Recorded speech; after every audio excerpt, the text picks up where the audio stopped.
And welcome to I Protest. This is Donald Jeffries coming to you from just outside the swamp-infested Washington, D.C., as we do every Friday at this time. We have a lovely guest back again. Mary Maxwell is a show favorite. She's been on the show several times before. She always has something interesting to say and says it in an interesting way. And she's got something new that she wants to talk about. So, Mary Maxwell, welcome back to the show. Thank you, Don. Okay, I want to talk about removing a president, and I don't even necessarily mean Trump. I mean, how do you do it? Okay, so that's not my usual study area, but I know enough about it to at least state what's in the law. So we know that if the man dies, well, that removes him from the presidency. If he resigns, as did Richard Nixon, the only one who did, I think, and the other two methods are impeachment or using the 25th Amendment. I'll go over that one first. You don't see much talk about it these days, so I suppose they want us to be ignorant of how it works. Now, it came in 1967, allegedly as a way of dealing with the fact that when, no, I'm wrong. If a president dies, no problem. The vice president is from that moment president, as we all know from Dallas in 1963. And if he would resign, same, I guess, after Nixon went out, his vice president, who was Agnew, remember the bumper sticker that said, "Get Agnew first"? Don, do you remember that? Something about that. I certainly remember Agnew, the nattering nabobs of negativism, which was written by Pat Buchanan. He came up with that for him. Okay, well, they were bumper stickers, which meant we don't want Agnew for president, but when Nixon resigned, you would get him. However, it seems that General Haig took care of that little problem before Mr. Nixon resigned. They got Mr. Agnew to resign out of fear of other punishment he would get if he insisted to stay They didn't on. trust Agnew. They didn't trust Agnew. Yeah. Agnew was from Baltimore and had been either a mayor or governor. And they were going to say during those days, however far along back they were, that he did corrupt things and we're going to get him now. So General Haig escorted him out, as it were, and then they brought in Gerald Ford from the House of Reps, I think, who had been on the Warren Commission. And he became vice president for a minute, and then out goes Nixon, and up moves, as is always automatically the case. You don't have to fuss over whether you like him at that point. You did have your chance when he was nominated by Nixon to be the new vice president. That went to, I think, just the Senate. And I think he needed 2/3. I'll find out before the show ends. All right, now here comes Article 25. If you know, Amendment 25. Now this came in 67. It is sometimes known as the Rockefeller Amendment because one of the results of it was that Nelson Rockefeller became vice president, and there was an attempt under Gerald Ford. And Gerald Ford, you may know, had a little bit of an assassination attempt by Squeaky Fromme, whether it's true or not. And she was then found not fit to stand trial, so no one had to measure whether she really was holding a gun or anything. She went to probably St. Elizabeth's or some mental hospital almost for a lifetime. I think they let her out. Do you remember a few years ago, Don? Squeaky Fromme getting out of her little non-prison. I remember a few years ago. What you're kind of breaking up a little sometimes. I remember a few years ago. What? Oh, this is terrible. If it's breaking up, I can try a different computer. Wait, you were talking. I was straight. You were talking about. Was it Margaret Mitchell? You were talking about? No, I was saying that once Mr. The president was now Gerald Ford, he got in someone under him to be vice president, but then there was the assassination attempt by Squeaky Fromme. Squeaky Fromme. Yeah. First it was one. I forget the first one. 2 attempts. First and then Squeaky Fromme. Yeah. Are we referring to Reagan as president or who? I'm sorry. I don't know. So I don't know if the squeaky from incident was against President Reagan. No, it was against Ford. It was Ford. Dude. He It had, I was, forget oh, the name. The first attempt was another woman that tried to kill him, and then both female attempts. oh, okay. Now, as I just said, upon the death or resignation, the vice president becomes president. He doesn't become acting president. From that moment on, he is the president. And Right. the one who resigned can't unresign, and the one who died, as far as we know, cannot undie. Right. Although these days you never know, do you? I just want to say for a moment that there's a guy in Australia. I'm sure he didn't die. His name was Steve Irwin. Remember that? He was a crocodile specialist. Oh yeah, you talk about the crocodile hunter. Yes. Yeah, They said but that you a know, yeah, but stingray, maybe let's try stingray because bit him. you are breaking up some, Mary. Can you try? Do you have another computer you can try? Because I'm going to try the other computer. Would you? yeah, Would because you you're breaking keep up too hold much. the show for while I do? Okay, sure. Go Okay. ahead and try. We'll handle it here. Well, I look at the chat. I see BL. I'm not sure what your name is, but you certainly said something. BL, then underscore AYKE, the lake or whatever. He said Don is the coolest dude on the entire internet. Well, can't say anything much more complimentary than that. That's very nice to hear. Thank you. And Matthew Burns wants to know how I'm doing, my fellow soldier of truth. Good to see that. I'm not seeing a lot of the familiar names. I see some new names. Missing some normal people that I see here. Rocky USA 5, you were the first one in. Good to see you, my friend. UYY 1984. Mary, Raybo, GBGN1. Good to see you. We're hopefully getting Mary back. If those of you who listen to the show all the time, you know this is pretty much standard procedure. It's like lately it's been my guest connection that is messed up. It used to be mine. Oh, good to see you, Piper Fogel. Good to see you. There's a familiar name. Raybo adores me, but still grieves for the squeaky. The squeaky chair is next to me. I still write in the squeaky chair, and it just I don't know. It was taking on a life of its own. You know, it was getting too big for its its. But so this you know because not everybody. I mean, everybody liked it now in retrospect. A lot of people talk about even Jeff Rentz, but he was one of the ones that complained about it.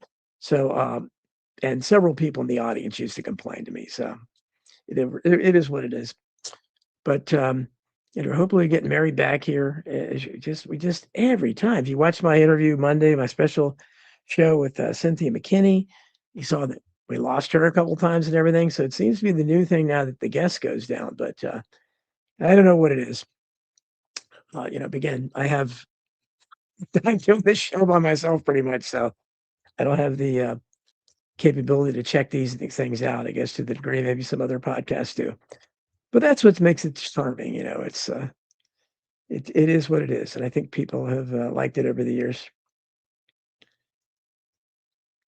Right, so the fun thing was every time I'd lean back, that unique body language of yours, it would hit further. Yeah, it would. I wasn't doing that on purpose. I obviously just do that, you know. But my unique body language, yeah, that's true. UYY 1984 says, not just I protest. Every show that uses the meeting room format has technical difficulties through the show. Well, I'm glad to hear it's not just me. I mean, I see it sometimes on the bigger podcasts that I watch. They do have it, but not all the time. Piper Fogel says a great show with Cynthia McKinney. Yeah, she's really cool. As I said, it's you know sometimes you hit it off with people, and you know I keep talking about how this alt media of ours or whatever you want to call it, the conspiracy world's very much like a high school social hierarchy where everybody is aware of where they stand in the hierarchy and they only want to sit at the cool table in the cafeteria and they judge coolness by how many followers you have and how popular they perceive you are, not what you're saying, which I think is a really wrong-headed approach, but that's definitely the way it is. But Cynthia McKinney is a former member of Congress. She could turn her nose up at me, and from the very beginning, she approached me because you know my little WordPress blog. I mean, a lot more attention on Substack now. When I was writing just on WordPress, I didn't get much attention. And I wrote something about the Boston bomber, and she popped up on, as a comment there. I couldn't believe it. And since then, we just hit it off. We talked on the phone a couple times, and we just click. It's very much like Susan Olsen, on the Brady Bunch, Cindy Brady. Sometimes you click with people, sometimes you don't. And that's. But I wish that everybody, more people would look at it like that.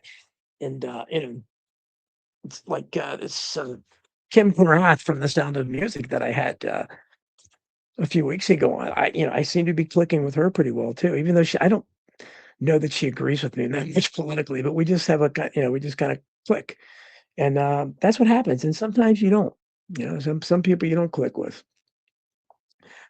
Joe Rogan is deep state fraud. Matthew Burns says.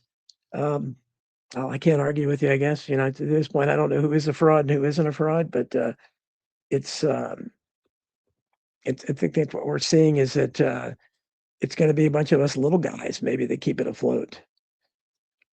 And Rabo says, yeah, Jack Posobiec, Mike Cernovich, Ali Alexander. Yeah, certainly all just. Ali Alexander, I haven't seen much in a while. I guess, did he go to prison? I don't know. I know they were trying to prosecute him for January 6th. I assume he was pardoned if he did. Posobiec, I've never liked. And Alex Jones used to have him on even when he was the better show.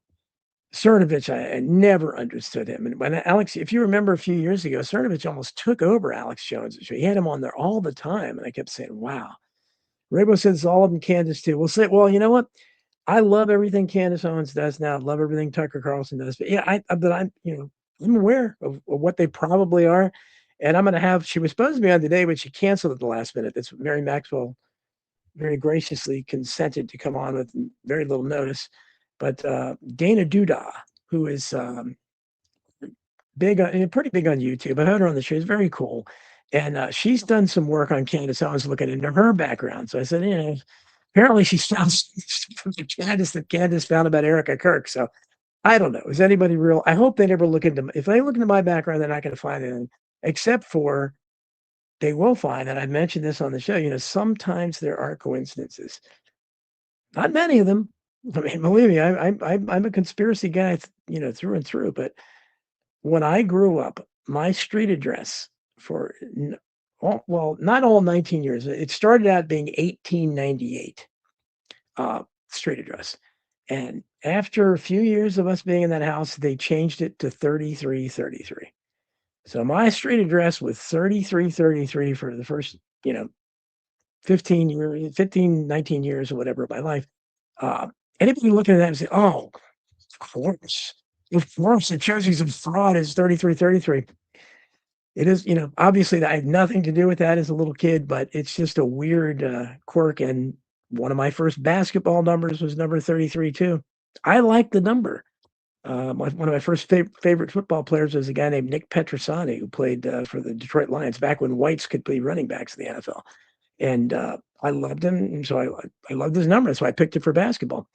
But yeah, I had no idea it had any significance of Freemason or whatever. Sometimes, we have to be careful not to get too dragged away with it. Matthew Burns says Charlie is still alive. Well, he could be. We know he didn't die by Tyler Robertson, that's for sure. Rabo says, well, prostitutes know about something, you don't report it because you're self-preservation. Because yeah, I mean, if you're covering up something that you should, I mean, we shouldn't have to tell everything about, but I mean, like something like my address. But I'm just saying that because it doesn't matter. That house has been long demolished and bought by Mobil Oil years ago. They came through that area and built a beltway exit there. So we had no choice. That's when I found out the law of eminent domain. You really don't own anything. Larry Bird, number 33, Matthew Burns said, yeah, I like Larry Bird too. So I guess what's that mean? I don't know. But well, then what's with Mary? Hopefully Mary gets back here. We'll see. She hasn't emailed me or texted me. Actually, I'm not sure Mary knows how to text, but she hasn't called me at any rate. So we'll see. UYY1984 says, is there a writer you disagree with ideologically but can't help but admire their work? Technically writing, God, I have to think about that. I don't know. Let me think on that. I'm not sure because I'm so tied into, especially now that I read just nonfiction. That's hard. I have to think about, a lot of the people that I loved as fiction writers. I found out that I didn't necessarily agree with their politics. Um, Here's Mary. Let's see, Mary. Hello. Okay, you're muted again. You need to unmute yourself. Try to unmute yourself. Oh, movie speeches, anything. He said, "Well, I certainly, yeah, I love. I mean, I doubt Alfred Hitchcock was my agree with me politically, but I certainly admire his movies." Mary, can you hear me? I can't hear you. You're not muted, but I can't hear you. What is going on? Yeah, now you're muted. Now you muted yourself, but I couldn't hear you when. Okay, now you're not muted. Can you talk? But I can't hear you. Do you have it set for your microphone and the volume up and everything? Piper Fogel. Well, Piper, that's why we tried to get a different connection for her because she kept breaking up, so you weren't hearing every word. She was talking about the 25th Amendment and Trump being removed and everything, but or presidents in general being removed. I still can't hear you, Mary. Do you have well, at least the other connection we could hear you. Maybe you can go back to that and try. Hopefully, we can hear you good enough. White Wolf says it's the Iranians. Oh, absolutely. The Iranians are messing with my show. That's for sure. Those damn Iranians. Or Qatar. We say that the Iranians are what is it? The Qatarians? I don't even know how you would say that. Yeah, you're muted yourself again, Mary. I guess try the other connection you were on. At least we could hear you somewhat. We heard most of what you were saying.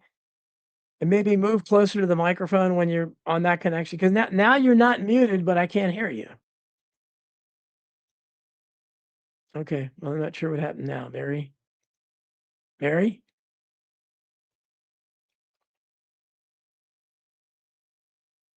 Well, I'll go back to the question of UYY 1984. I'll tell you, a lot of the music people, I mean, Springsteen's music still sounds pretty good to me. And I certainly don't he's touring with Barack Obama. That probably goes for almost all of the people that I loved as, musicians. And so, Neil Young and people like that who use music that I listen to and I can still listen to. But it's hard to divorce yourself from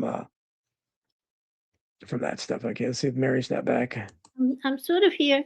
Yeah, now now we can hear that. Okay. Okay. Now we can hear you. My voice? Yeah, How your about, voice sounds good. Oh, good. Okay. So thank you. your voice much better. Okay, so that's good. So the sorry Iranians have backed off. No more threats from Qatar.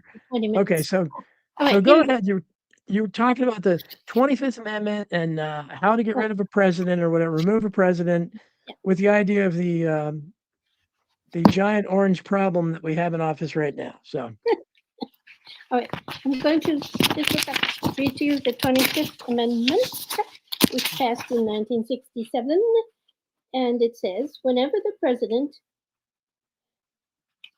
transmits to the president pro tempore of the Senate, which is Chuck Grassley right now, who's been in the Senate for 42 years, and he must give it to that person and to the Speaker of the House, which is Mike Johnson. And this is him voluntarily saying, I need to go and have my knee replaced or something for 2 weeks. I am turning over my responsibilities to today's Vice President, which is J.D. Vance, and I'll let you know when I'm coming back. And so from that moment on, J.D. Vance is acting as acting president, not president. Right. But things can get a little bit more serious. the next section of 25th Amendment says, whenever the vice president, so at the moment it's J.D. Vance, and a majority of either the principal offices of the executive departments, the word cabinet never appears in the Constitution, so I suppose amendments are reluctant to add it in, but an amendment can add in something that totally upends something that was in the original Constitution, but they didn't. So they could either do that, which is, I believe, cabinet, or however, whatever body Congress has selected for this, and I'm pretty sure that they never have. So it comes down to Mr. Vance going to a majority of the cabinet members. And do you know how many we have, John? I think it was 15 a few years ago. I wouldn't be able to count. We have more cabinets than we've ever had, but that sounds right, maybe. Well, to make it difficult, let's say 20. So he, Mr. Vance, has to know that a majority of the 20, which would be 11, will agree that he then hand in to those same two people I mentioned, the Senate's president pro tempore, not to be confused with the majority leader, which is something else, not to be confused with the president of the Senate, which is the vice president of the United States. So he would be handing a letter to himself. That doesn't sound right, does it? And so then, and the speaker, Mr. Johnson, and he says, this is our, talking to the two men, this is me and the cabinet's written declaration that the president is unable to discharge his powers. And from that moment, I, Mr. Vance, become acting president. Okay?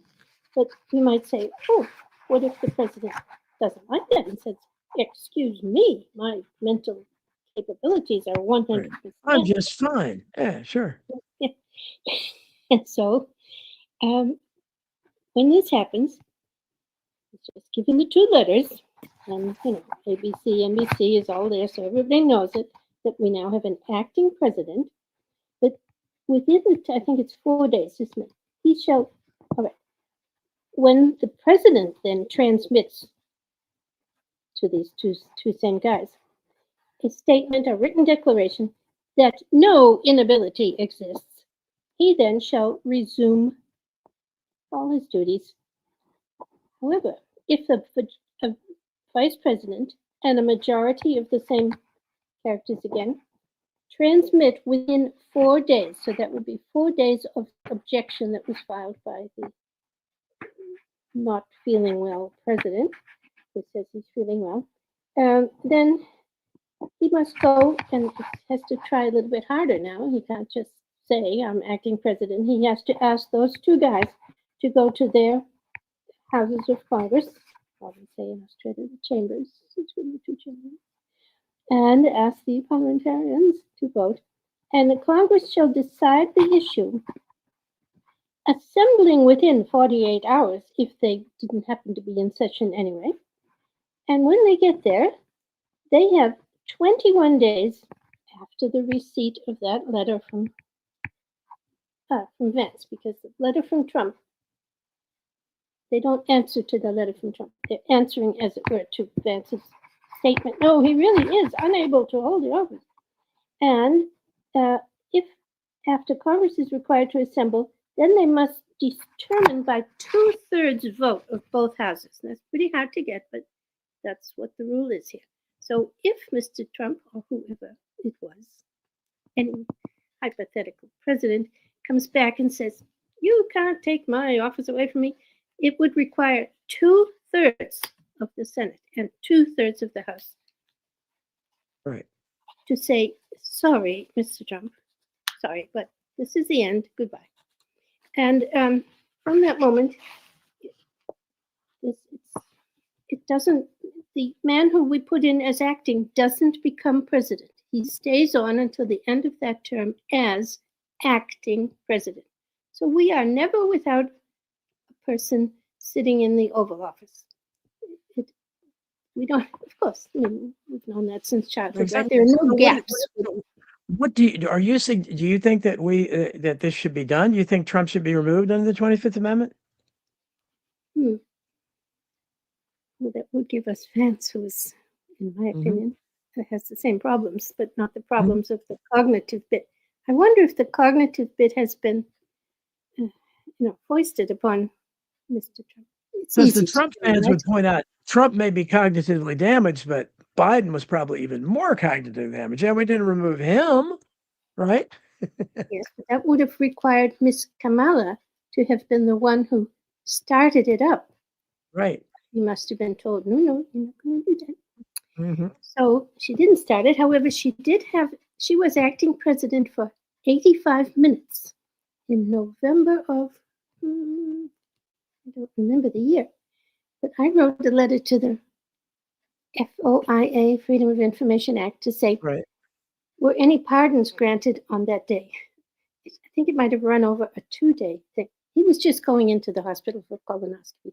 No big deal. Oh, And right. as soon as he came out again, she, the vice president, who had been acting president for just those number of hours, she then canceled out her actingness and she moved back to her job as vice president. The only other person, Reagan did it a couple of times. Now remember, the rule came in 67, and Mhm. Reagan was in the 80s, so he was able to use it. And even George Bush the younger used it twice for the same thing, a colonoscopy. And by the way, I've been told that during a colonoscopy, you're not really under Well, anesthesia. we didn't find out about Reagan. Reagan had the secret cancer treatments in the White House where he was getting Laetrile, which was outlawed for average people. But I don't think we found that out until later. So we didn't even know he was using it. I don't think folks knew that Biden and Kamala had correctly followed the procedure of handing her the acting presidency and then taking it away a few hours later. Anyway, when I wrote to the FOIA to say were any pardons, I meant that maybe she would have pardoned either herself or him. I mean, Right. Don, if I give you the presidency for a few hours, what you gonna do? What's on your Well, mind? I would pardon Snowden and Assange and Manning. I would pardon all of them. Okay, I Probably some forgot. others too. Like, I forgot the final disposition of Mr. Assange. Didn't he agree to something in exchange for pardon? No. Do you yeah, remember? maybe some. Uh, I don't know. I'm sure they work out all kinds of deals. I mean, Yes, of course. Trump was famous for mostly pardoning rappers and Blackwater executives, but in terms of he didn't do like Biden pardoned his entire family, including Hunter. So Oh, oh, they couldn't prosecute him if they wanted to. I see. Yes. Up to that minute, I think there was once someone who got a pardon. Anything that has happened or will happen. Now, nobody stepped in. Who would step in? It really should be the judiciary or the Congress. Not that the judiciary can take up a matter itself. Someone has to get in the door, which I'll tell you in a minute. I tried to get in the door on Hmm. impeaching, no, on the war. Now, Mary has been a little bit busy in the federal court of New Hampshire this week. I went in on February 20th. That is before, I'm going to read you my little opening statement. Okay. Plaintiff Mary Maxwell, proceeding pro se, says, blah, blah. President Trump announced on February 20th that he would strike Iran. On February 19th, he said he would allow a 10-day delay before this happens. But today, so I wrote this the morning and I got it in by closing time of the court. Today, February 20th, he said he's now considering a strike. And the Secretary of War, Peter Hegseth, and the Joint Chiefs of Staff have already sent thousands of troops to the area. And I said, Iran has very sophisticated weapons. They have much more sophisticated than we have said. And so does Russia. I mean, we are not in the leading flights category of the weaponry. And I said, plaintiff is thus in fear for her life and the survival of her community. and so looks for protection by invoking the right to life, as is secured by the U.S. Constitution. They have to ask the court if they will do something within their powers to do something, and answering to a civil law complaint by me or anyone to say you need something or you're complaining about something. I had to say that I am in fear of my life. Well, I am. I mean, we all are, except we're covering it up, right? I mean, if you were to know what war really looks like and know that it might happen on your street pretty soon, you'd be very nervous. Okay, so I am asking, this was on February 20th, and I went in physically to the court. I didn't mail it in. I went in and slapped it down on the desk. And I said, two members of Congress, this is in my pleadings, two members of Congress, Representative Ro Khanna and Representative Thomas Massey, have proposed to force a vote next week, the week beginning February 23rd, on a declaration of war against Iran. But as of now, they have 26 Democrat co-sponsors of that bill, but no Republicans, which indicates to me that it will be a party line vote. I withdraw from this conversation to tell you on the side panel, sir. The real problem here is the successfulness of the Westminsterization of Congress, which I'm told by one of my conspiracy writers was a job that was given to Lloyd Cutler. That name didn't mean anything to me when I read it. I don't think he was an elected person, but he must have been somewhere in the government. And he fulfilled the order that he was given to try to turn our government into like Parliament in England, where and Australia, where if the Labour Party in Australia wants something and they have the majority, it only needs that the head of that party, who happens to then to be prime minister, that's part of what is being the head of the party, and he can just make it happen because his loyal troops are not going to say no. And you know that the other side, even if they think this piece of legislation is lovely, they're not going to say yes. Everybody's thinking party loyalty.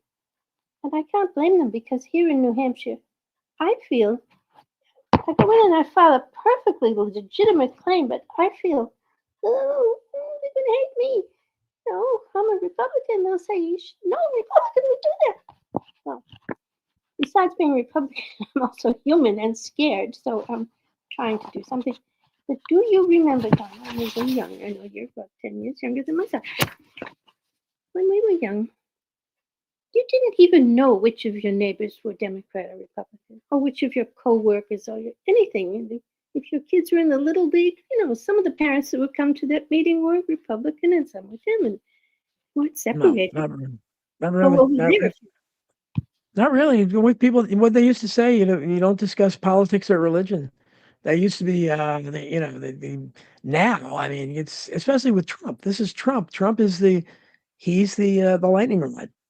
Everything is around him. If it's you can't mention his name, and if you disagree on Trump, it's not going to go well.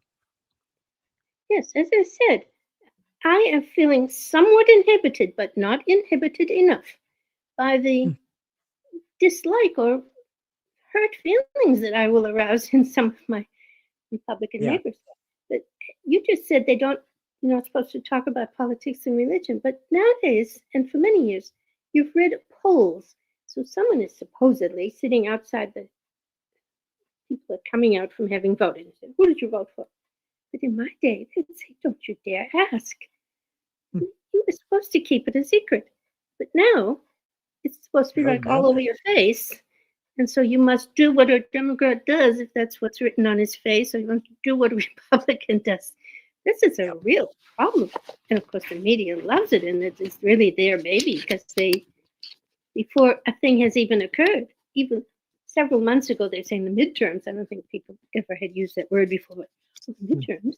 And if Trump does this or something, then it will affect it. Come on. You cannot assume that everybody out there is going to vote a certain way. And anyway, as you may recall from a previous session of interviewing me, sir. The book Vote Scam is one word. VOTESCAM. Vote Scam by Jim Collier and his brother Ken said this was around, they published it in the 90s, but he said his research goes back to the 70s, that a group called, the initials were NEWS, so it looks like news, but this wasn't quite that. It was a group, and I remember it had Catherine Graham in it, and it had members of each party in it, and they would sit there and really decide, down ballot even. Exactly. They just got, I don't know if they've changed that. They changed the name, was Voter Election Service, and they changed, I don't know if, I assume it's still there, but yeah, you know, I wrote about all that in Hidden History, and I contacted their daughter, Victoria Collier, who was for a while, was continuing their work. But then she got Trump derangement syndrome, and she argued with me. I mean, I had no idea. I wasn't thinking the Colliers were Jewish. I mean, it didn't, but she, you know, said, oh, you used, because I had to use to write about them in Hidden History, I had to use the spotlight because they were the only source. They interviewed the Colliers and they ran Vote Scam as a serial in their paper before it was ever published. And she got so mad at me. I can't believe that's anti-Semitic. Why are you? I said, it's the only source for it. What else can I use? And she was so mad. She cut off ties with me. And then years later, I saw she was writing a thing attacking Trump about the 2020 election. There was no fraud ever. It's just a conspiracy. This is the daughter of the guy who co-wrote the book showing what a scam electronic voting machines are. She may be his daughter, but she nullifies that book. In fact, if I were to write to her now and say, may I have permission to copy 2 pages, she'd say no, I think. So I think someone got at her, shall we say. Okay. Now, back to the subject of who's voting for whom. Right now, I was in the middle of my court case. So this was still only February 20th, and Mary's saying, dear court, I'm asking for an injunction, which the court can do. I mean, they never would, I guess, but they certainly can. They do it in small matters. They do it for people who they think they should do it for. And I would say, you, the court, would say, excuse me, Mr. President, but you do not have a congressional act of war. Right? You haven't been given the go-ahead. So you must not go to war. Now, he hadn't gone yet. This was February 20th. But I went to the desk and I flunked it down, and the girl took my money. It cost $405 to do it. And I've done it before. And she always gives me the summons form, which then I send to the creature. And the creature was Trump once. It was Bush once. It was whoever. And the creature, I'm really not trying to be, put the person down. The person, the appropriate person to whom I am asking to have an injunction against, I must summon them to the court. In other words, I want to say, here's my pleadings. Now let's see your answer to that. And then they have to come into court in 60 days. Well, that's a very long time, but right. So the clerk there did not give me what I needed to proceed. I said, all right, I'll come back at 3 o'clock this afternoon. And when I got there had been a big snowstorm warning that day. But they had already closed, or at least she wasn't there. And the other lady said, well, we'll mail it to you or something. Okay, that meant I wouldn't get it. They wouldn't mail it till Monday. I'll get it on Wednesday. But in fact, they mailed it on Thursday, and I got it on Saturday, after which point the war was in full bloom. I'm saying I was deprived of a chance to get in. I do these things, Don, like run for office. I do all sorts of things. More or less to say. I was going to say, because my audience is really jaded and cynical, and I'm pretty cynical too, but I have some hopium in me.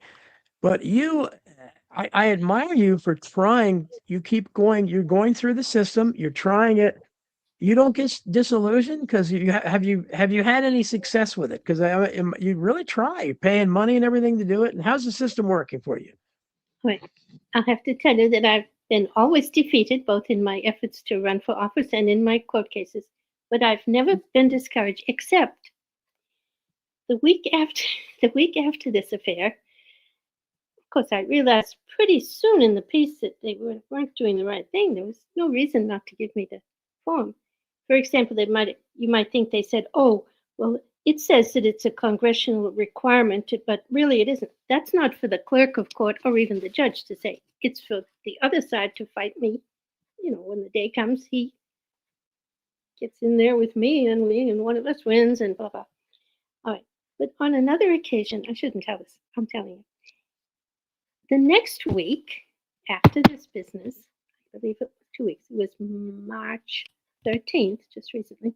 What is today? Friday. So it was 1 week ago today. I goes back to the same court with another case. And this time, sort of unrelated, really. I was trying to his reaction to Mark Kelly. Now, Mark Kelly's got his own case going. Do you know who I'm referring to? This is a senator who, with 4 other congresspersons, said, "Hey, you've told you, Mr. Hegseth, and the president too, but I was going for Hegseth, said that you will now go to my pension." He's retired from the Army. He was a captain. Oh, maybe Navy. I think captain in the Navy. And this is the guy who today is Senator Mark Kelly. And he and his colleagues went onto a video and said, don't obey illegal orders. It is illegal for you to disobey. Or words almost exactly like that. And he's right. That's true. So I goes in again to the same courtroom, the same clerk's office, and the clerks have more power than the judges. Okay, so I goes in and I said, "Here's my new case." And they said, "How are you going to pay?" And I said, "Well, I can either do cash or credit card or whatever." And she said, "Okay, you need this," not the same girl, "you need this cover sheet." So I said, "All right, I'll have to go sit down at the table there and sit down and write the cover sheet." And when I was at the cover sheet, the strangest thing happened. I lost my nerve, or I lost whatever. And I didn't find it. I walked out. She hadn't taken the money. I think if she had taken it, I'd follow the money. I'd go with it. But, I hadn't invested in it. Not that I care. I mean, when I'm doing this, price isn't going to be the deciding factor. But so I'm over there sitting at the bench, and I thought, "What are you doing, stupid Mary? Come on. There's no hope." But, I don't like to say that. To me, there is hope. When there's a constitution, that's our weapon. The point is we don't use it. Well, it's bless you, because you're faithfully trying to go through the system. And it's amazing. And I think most of my audience thinks you're ridiculous for doing that because the system is so obviously corrupt. But what else? We only have 2 choices. We can either try to navigate the system, or we can overthrow it. And they pretty much made it impossible for us to overthrow it, and we wouldn't have a chance anyway. I'm not suggesting that we do that out there. Thought You police. can suggest it in New Hampshire. In the state constitution, Article 10 says it would be absurd for you not to. You don't want. I'm paraphrasing. Guys in New Hampshire, you don't want to be slaves, do you? Okay. Well, if people are oppressing you and there's no legal way to get at it, it would be absurd for you to say what you just said, Don. Well, in the Declaration of Independence, what did Jefferson say? Whenever the people have a right to alter or abolish. If we don't have a right to do that after we're coming up on our 250th year, and it's very appropriate that we're at war again, because we've been at war for almost all of those 250 years, thanks to these horrible leaders we have. So, I don't know what you do, but the people can't come together. Mary, it's not the system. We have numbers. That's all we have are numbers. Like, for instance, if your court cases, when you're trying to do these things, if you had thousands of people coming in behind you and cheering you and supporting you, it might make a difference. I wouldn't have slipped out the door. Yes. Yes, numbers matter. Now, when they had a No King's Day a couple of months ago, I saw only one video, and it may have been on the website of Marianne Williamson, because she's pretty alert to these things. She showed us, or somebody showed us, a huge number of people walking down the street in a few different cities, although possibly that one. Did you hear about it? It was called No King's Day. It might have been everybody's nationally supposed to come into one city. But next week, a week from today, on March 28th, they are holding a No Kings parade, rally, whatever you call it, get together in many, many cities, hundreds of cities throughout the US. So that if someone is able to merge a camera to show all these huge crowds, well, there you have your numbers, right? So they are, I guess, right to do that.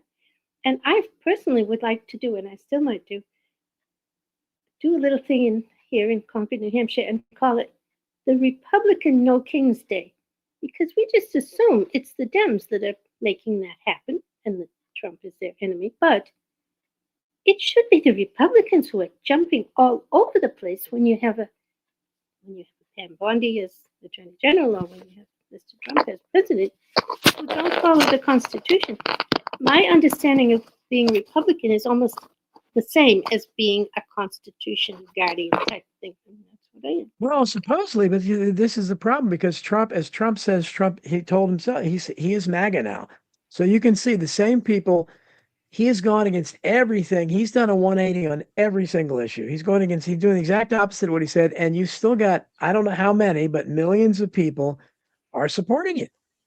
And they're going into twisting, oh, yeah, well, he has to go over there and jihadis.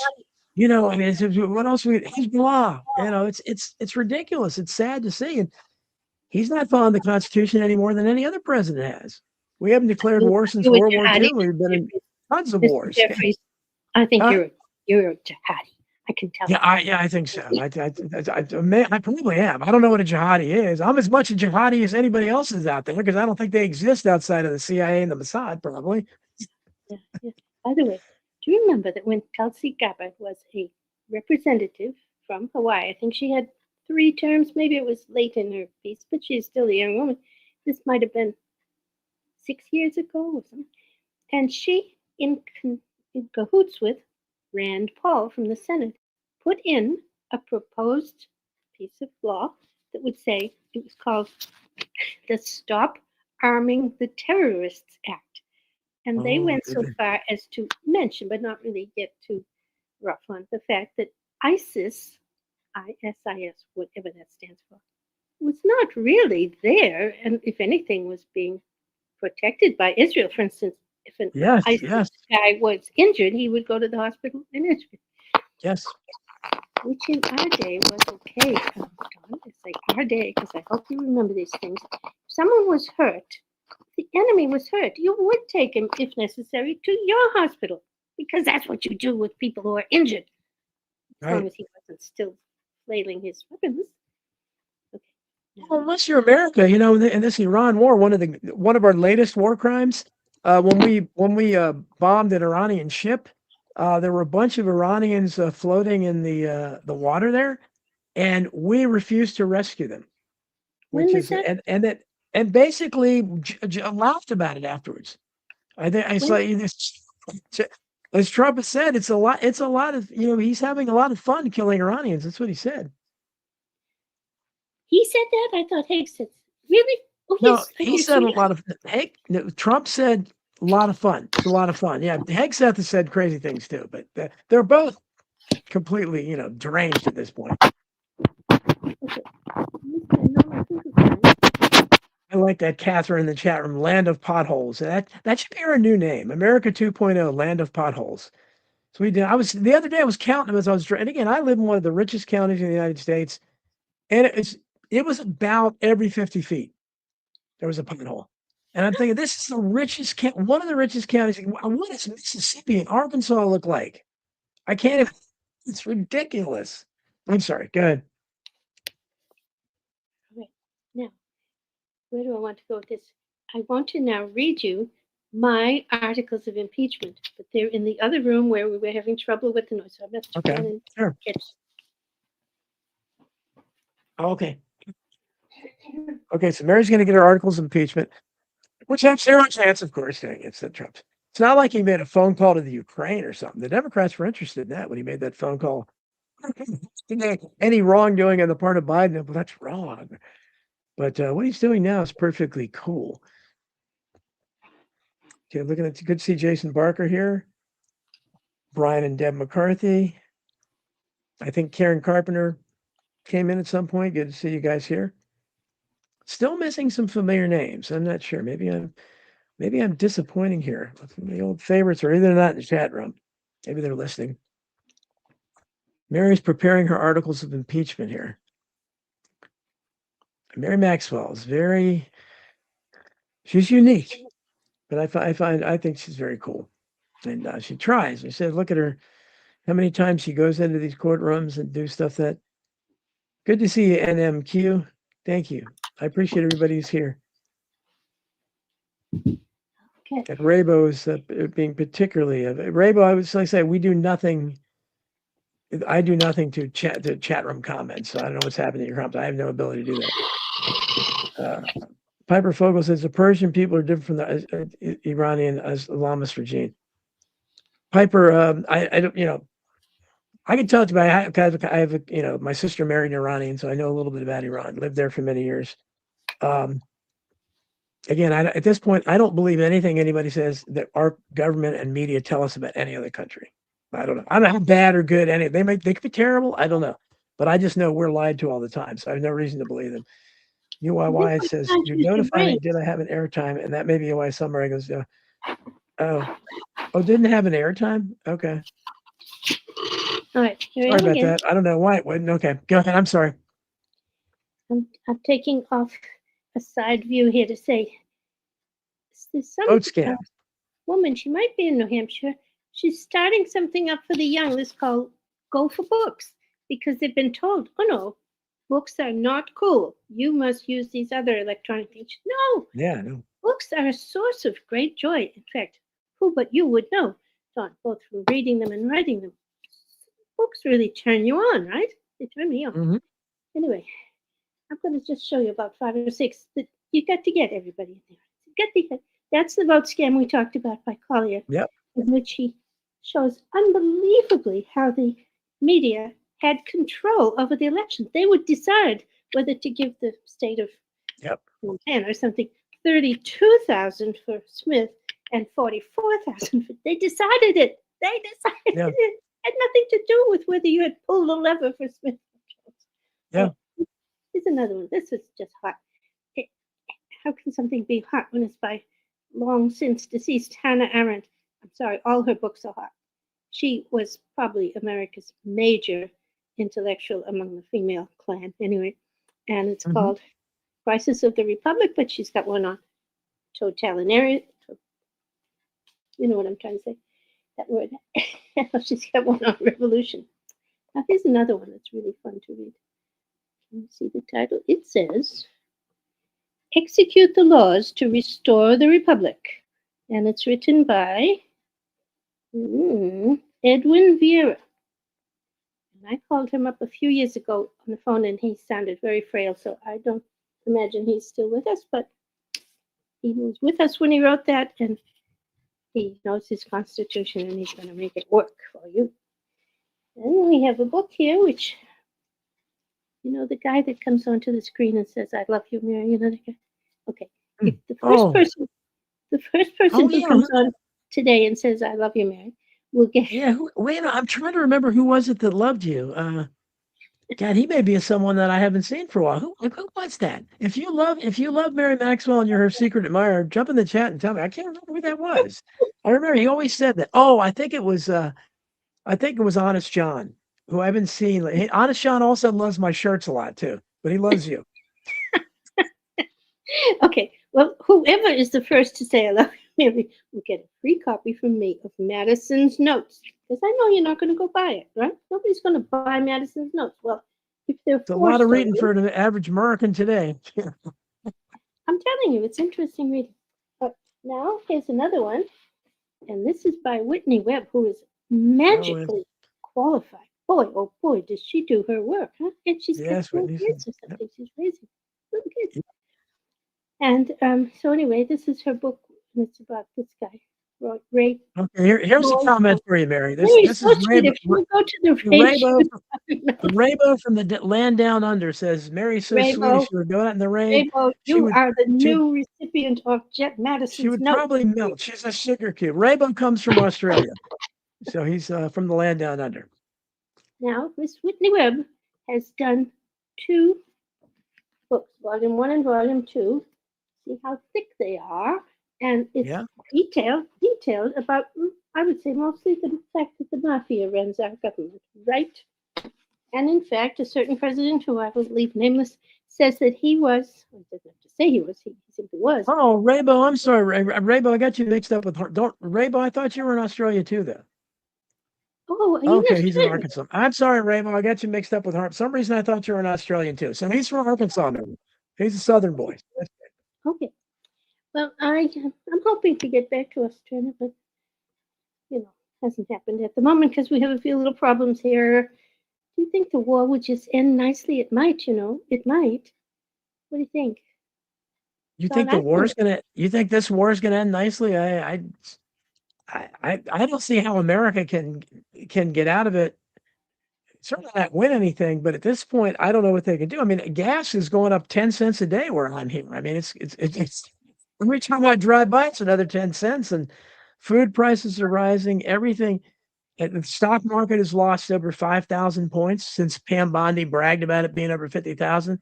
So, it's all. I don't see anything. I don't know how anybody support. It's just so stupid, and it's all for Israel.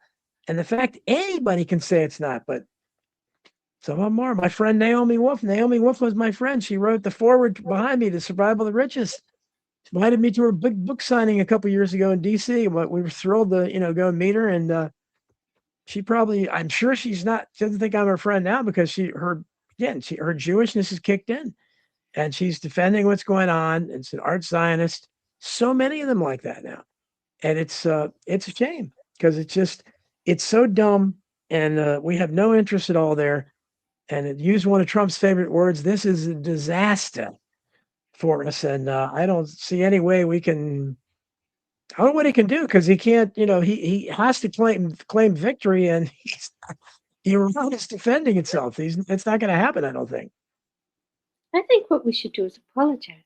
I made a mistake. A certain person made a mistake. Trump's going to say that? I don't think any American would ever do that. You remember when in 1988, and I bring this up a lot now because just to know some of the things we've done to Iranians. In 1988, we shot down an Iranian airliner and killed 290 people. And we denied it and tried to blame it on the Iranians. And George H.W. Bush was the president.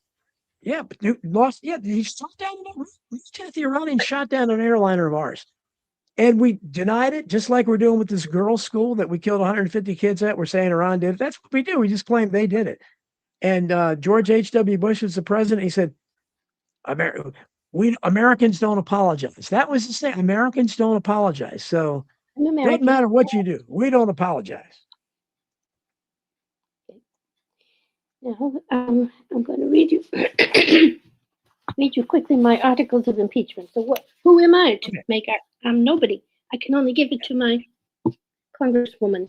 And by the way, her name is Maggie Goodlander, and she was one of the 5 who are veterans. A huge number of Congress people. Well, let's hear why are we impeaching it? Why are we impeaching Donald Trump?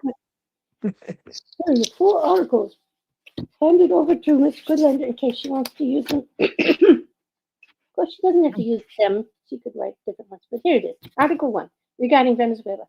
In his conduct of office during recent months, President Trump has failed to protect the Constitution. He has twice made war without seeking Congress's consent, as is required.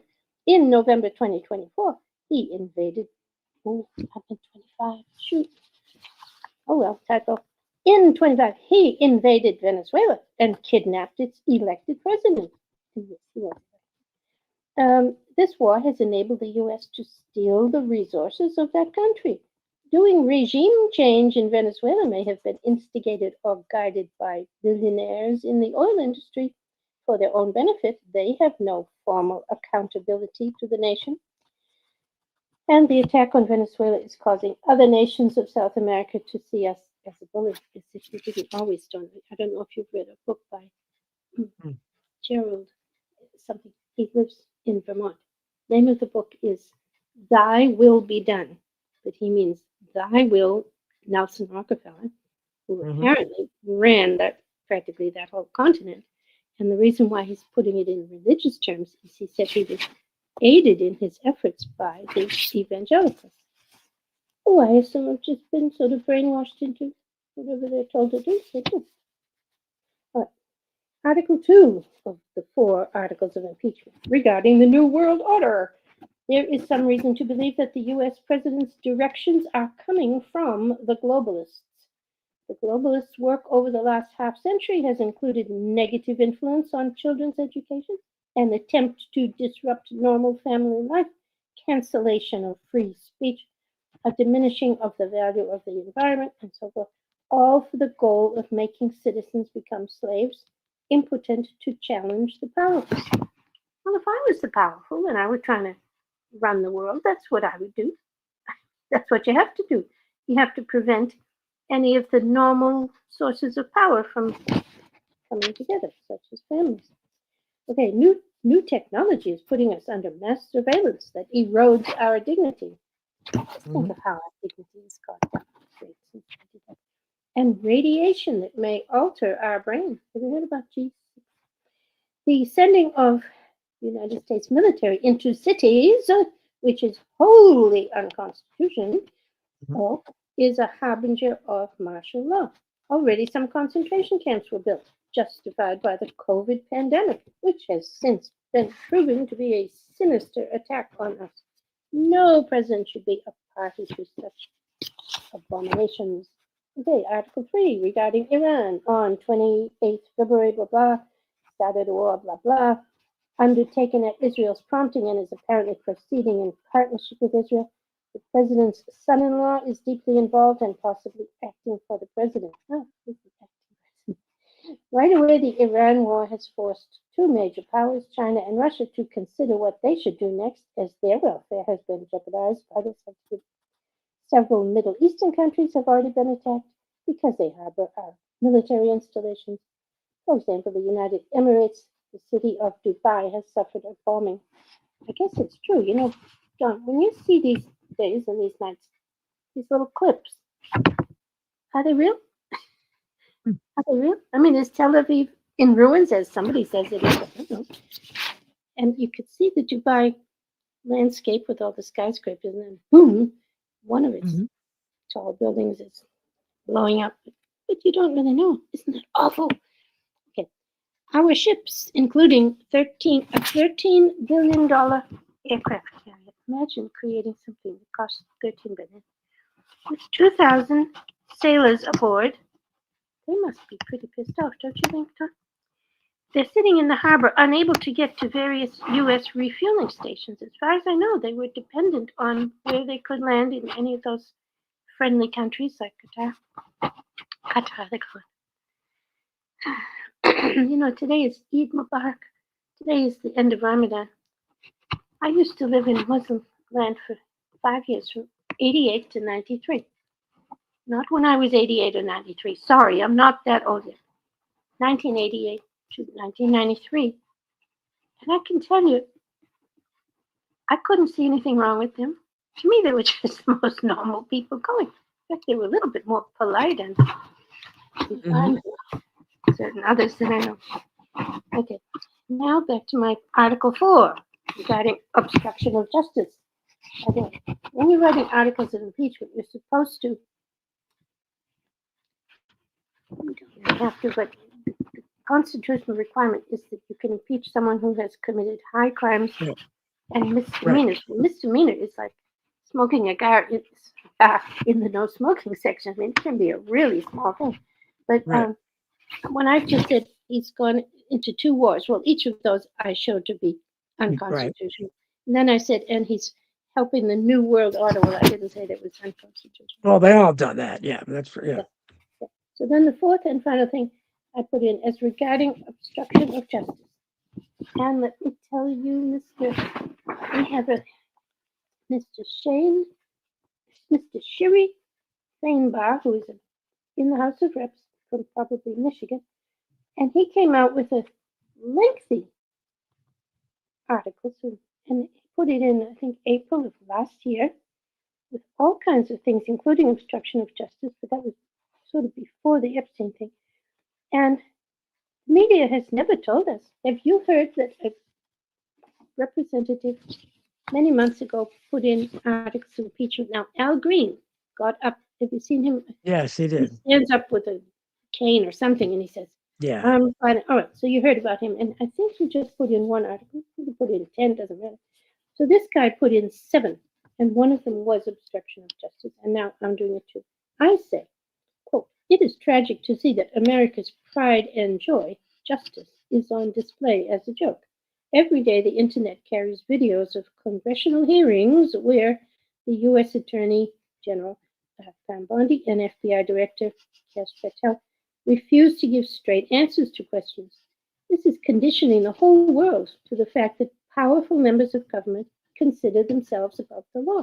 I mean, obviously they do. Miss Bondi is just saying, you won't get me to do my duty. I get it. And when the subject matter is child trafficking, no one expresses concern for the victims who are still being trafficked and tortured.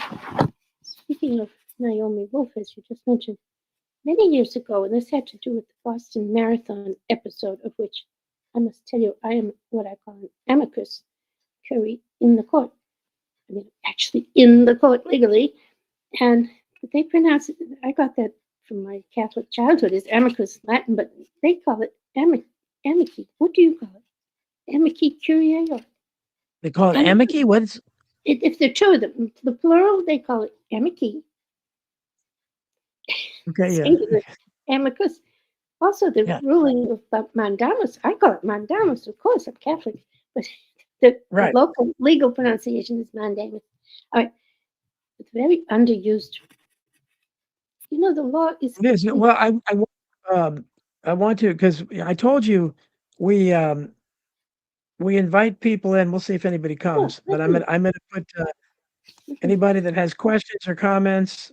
Yeah. I put the link in the chat.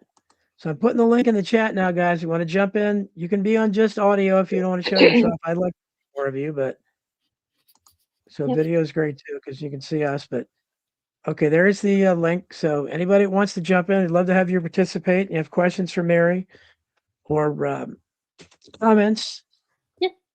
And you have Rainbow's admired. He thinks your voice is very sweet. I have had her on several times, Rainbow. I think she's been on about I don't know how many times Mary's been on the show, but she's been on maybe 5. Yeah, 5 maybe. Yeah, she's been one of the more frequent guests. So if you've and it's Mary Maxwell. People wanting to know what your name was before, and somebody wanted to know what you did for a living. Okay.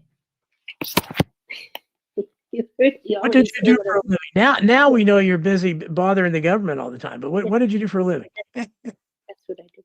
I must tell you, this is going to sound stupid, but I'm telling you, you should understand. Yes. There, in the 20 years that I was married, my darling husband died in 2000, so that was from 1980 to 2000. I was a wife. That's what we did for a living. I kid you not. Yeah. To be housewife. Yes. Well, he was sort of a member of the community of some standing, so it was expected among the other wives of the similar men that I was not going to be running out to have a job, and I didn't. Of course, I was at home when he was at work all day. I was at home writing, so that is always my thing. And I've now published 22 books, but most of them, I remember in the early days, they would be rejected because they were on sociobiology, although 4 university presses actually managed to put me out there. I'm on the shelves of libraries, but only for my stuff before 1992, when I was doing sociobiology. But now I get, of course, routinely rejected. There'd be no point going to Harper's, would there? Would you go to Harper's with a book? Where do you go? Who's done your most recent books? Who's done my most recent book? My publisher? The last one was my most Skyhorse has published 4 of them. They published the last one, American Memories. That's almost half my books. But yeah, I've had to go to several different ones. Yep. So it is my now for most of my 22 books, they're just on Amazon, and 22 books. That's impressive right there. 22 books. they're also free giveaways. But I'm not going to tell you the website at the moment because Oh. you might go there and then you won't be listening to this Yeah, conversation. you're not making any money. It's hard to make any money off mail if you don't give them away. But I made one time 2,000 British pounds on one of my books. The publisher just gave it as an advance, and there was never anything after that. But since then, you could say I get about zero.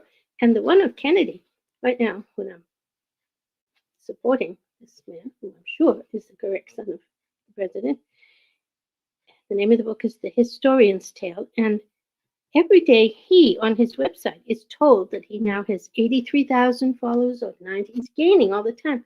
But the sale of my book on Amazon about him doesn't sell. So I think, well, it means either Amazon's holding back the money from me, but I don't think that's the case. I think they are telling him he has, Facebook lists for you how many followers you have, but who's to know?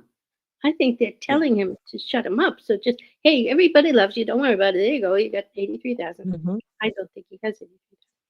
All right, and here's my latest book, so late that it is hardly even published yet. Constitutional kiosk. Okay. Oh, the Constitutional Kiosk, I will explain in a moment. And underneath it says, what to do when government is anti-law. Well, certainly government is about as anti-law as you can get. And so I give you a way to fight back in my way. Oh, shall I say it now? Or we're waiting. Two people are chatting. Are they in? You're in the show. No, we got more than that in the chat room, buddy. Guys, again, people love this idea when I first did it, and I don't know why. Jump in. If you some of you are asking questions in the chat, it's great to have you here. I mean, you don't even have to show yourself if you don't want to. You can it's like a phone call. But we love to have this. I usually like to have the second half of the shows now, having people jump in and question. So we love your participation. I like to make this a populist show where the people are part of it. And people usually like that. But Tony, I'm sure you have something to say to Mary. Mary she's written 22 books. She was a housewife for 20 years, and after her husband passed away, she started getting politically active, and now she's going down she's going to her local government and state government and filing Freedom of Information Act requests and doing a lot of stuff that most of us probably should be doing, but I think most of us are too cynical to do it now at this point. And you keep doing it, which is amazing, I guess.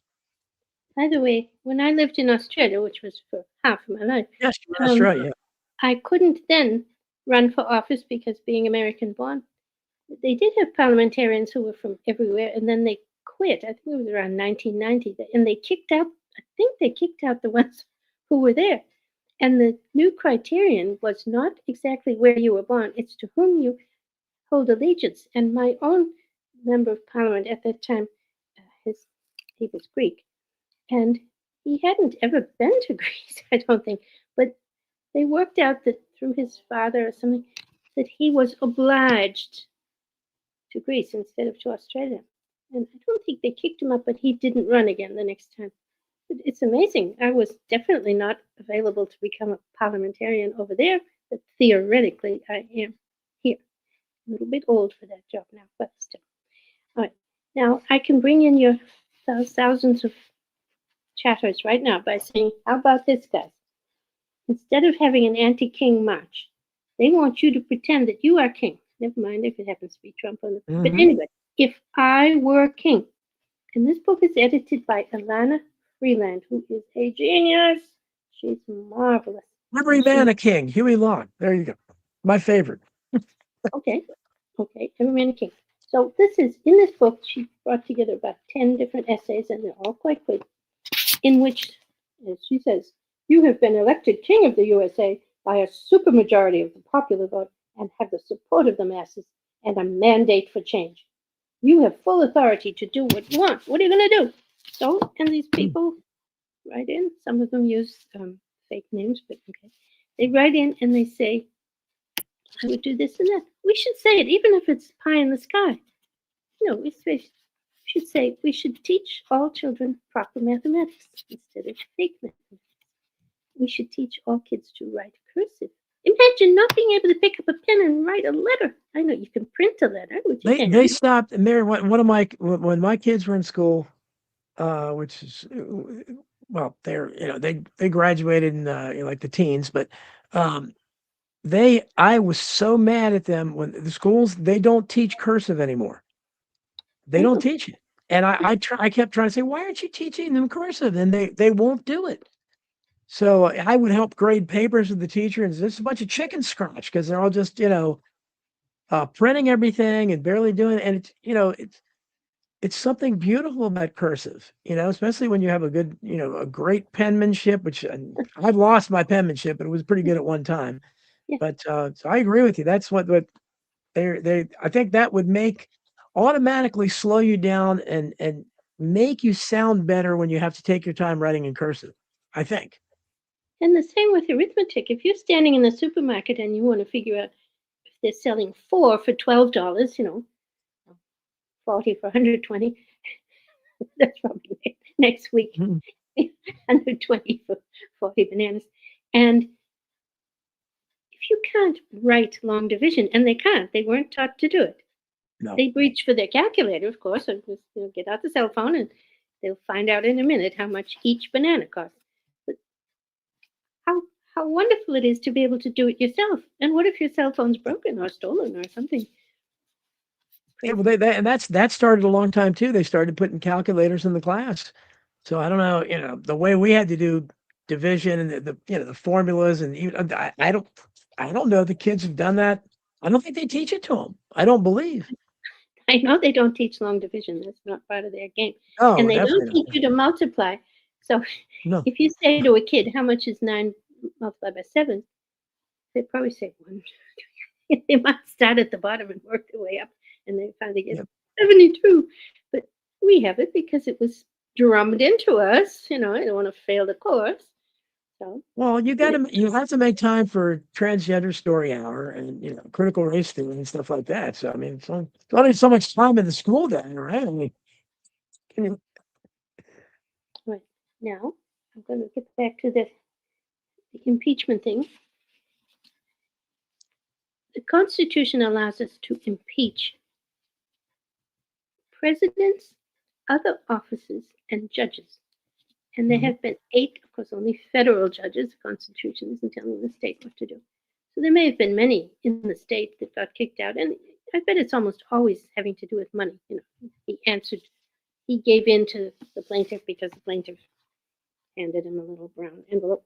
And the other thing is, besides 8 judges, and I think I went through those 8 once and found that they too were money, except maybe one was something else. Because the section 3, Article 3 of the Constitution says they may hold their jobs on good behavior. Nothing further is said. What do they mean? But this guy who's really a scholar, he's now deceased, Raul was at Harvard Law School, and he wrote this book called Executive Privilege, A Constitutional Myth. Nothing says the president can do something because he's got some privilege. You're kidding. Of course he doesn't. And then he also wrote one on impeachment, but the impeachment one, he was mainly concerned with, remember the guy who loves me and got the copy of the book, Madison's Notes. He went back to Madison's Notes and found out what each of the writers, the drafters, what do you call them, the framers, the 55 framers, they didn't always sit together as 55, probably they never did. They would come and go from their states. And even on the day they were in the room, they would be in committees to write up one little section of the Constitution. So you want to know, what did they say about impeachment? And when they said you can impeach a judge, a president, I think we can assume vice president, appointed officers, that is now the cabinet, but they didn't say that, and officers, of which he, the author of this book, tries to make out that means congresspersons. Now, I say no. I mean, it doesn't matter. It doesn't matter.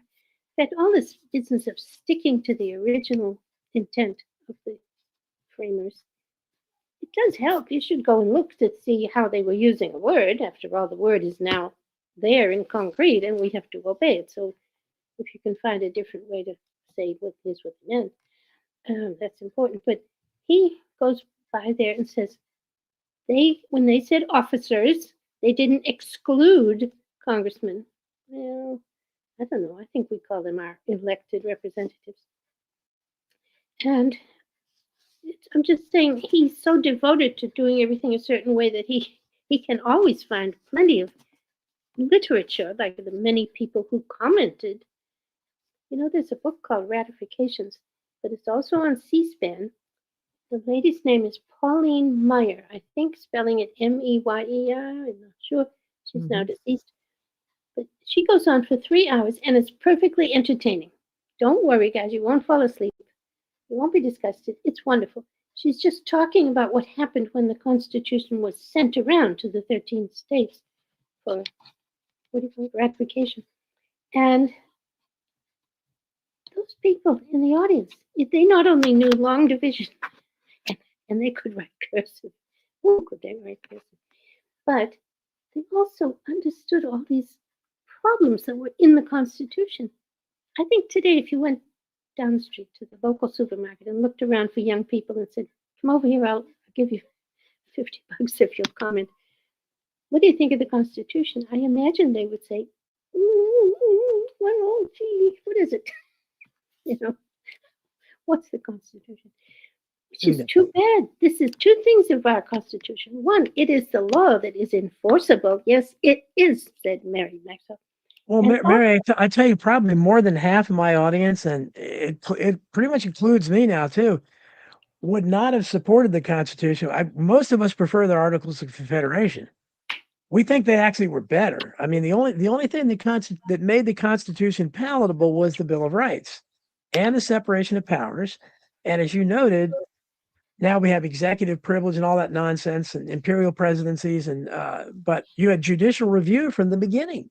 Judicial review. So you just had, for instance, the one of RFK Jr.'s notable accomplishments that I can figure out that he's actually was able to get done was to cut the number of vaccines from like 80 something to 12 or something like that. Federal judge just overturned it. That's judicial review. They do it. Trump's executive order against birthright citizenship, which was good and long overdue, federal judge overturned it.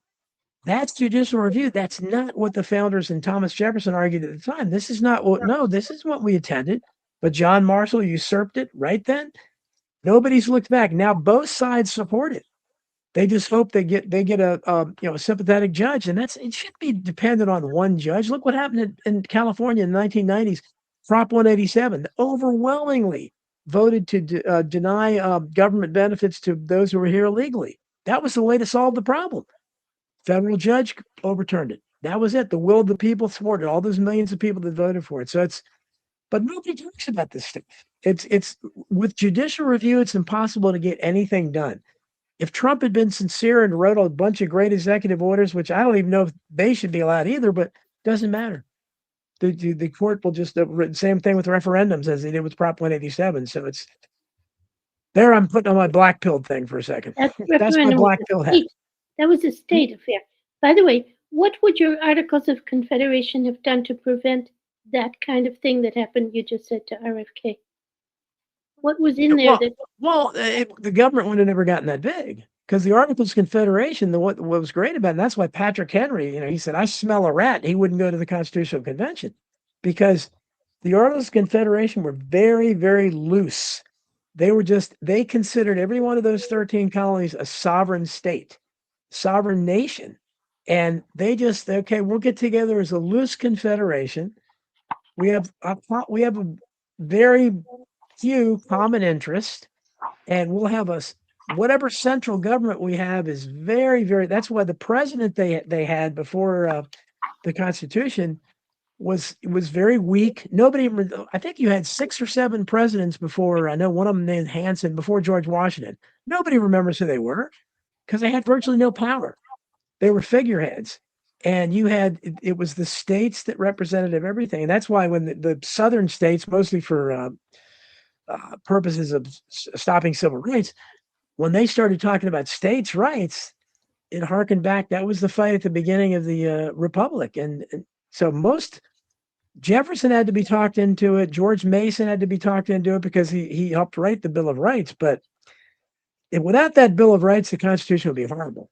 And of course, they're trying to get rid of the Bill of Rights. But you can see it just doesn't, with the way the powers are divided now, with the judiciary being so strong, the presidency being so strong, and the legislature being so weak, Congress they can't even invoke the War Powers Act. I mean, that's the problem, is that they don't, and they're the easiest for us to control as a people, as a Congress. And they did invoke it recently, and they didn't get the support. No, it was voted down overwhelmingly. Yeah, yeah.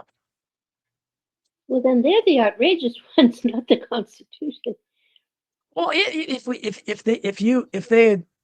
you got rid of judicial review, and you had stopped Abraham Lincoln, the first imperial president, and all the ones since then, if you had got them to stay within their constitutional authority, then I think the system could work great.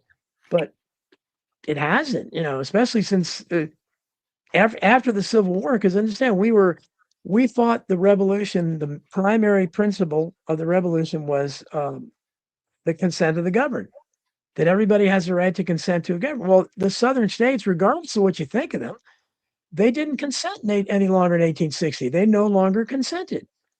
They wanted to leave.